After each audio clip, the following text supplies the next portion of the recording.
તો હેલો મિત્રો, આજના ફરીથી એક નવા વિડીયો તમારું હાર્દિક સ્વાગત છે. તો મિત્રો આજે અમારી નિશાળમાં કઈ નિશાળનો એ નહીં, આ શીની પેપર જ્ઞાન સાહિત્યનું પેપર છે, એનું અમારે સેન્ટર આવેલું છે. તો અમે છોકરા માટે પાણીપુરી બનાવી છીએ. આ જો પાણીપુરી તળવાનું કામ ચાલુ છે અને હું આમાંથી પૂરી નાખું છું. મિત્રો આમાં પૂરી નાખવાનું કામકાજ ચાલુ છે ને તળવાનું ચાલુ છે. પાણી આમાં બની ગયું છે, સુંદર ઓલામાં છે અને હવે બનાવવાની બાકી જઈશ ખાલી મરચું બરચું નાખીને. મિત્રો અહીંયા પાછળ અમારા ડુંગળીનું કામકાજ ચાલુ છે, એ પણ તમને બતાવું. જોઈ લો, અહીંયા આપણે પાણીપુરીમાં નાખવા માટે ડુંગળી સુધારે છે બધા. ડુંગળી કટિંગનું કામ ચાલુ છે. બીજા આવી ગયા છે, કટ્યા જ નહીં. પાણીપુરીનો બધો સામાન રેડી થઈ ગયો છે, ખાલી બનાવીને બાકી રહેશે. તો મિત્રો હજી ખાલી એક પૂરીનું પેકેટ તળ્યું તો એની હાલાત જુઓ તમે.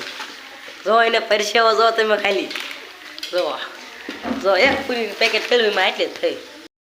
અને એક હોદો મળ્યો છે, તમે જોઈ લો શેનો હોદો હોય, પટ્ટાવાળાનો હોદો હોય આ. તો ફાઇનલી મિત્રો આપણે પાણીપુરી બની ગઈ છે, જોઈ લો. પાણીપુરીની ડીશો બધી કમ્પ્લીટ કરી નાખી છે અને આની પર પાણીની કમ્પ્લીટ કરી નાખી છે. તો મિત્રો આજના વ્લોગમાં આટલું જ છે. હવે આવા જ વ્લોગ જોવા માટે સબસ્ક્રાઈબ કરવાનું ભૂલતા નહીં.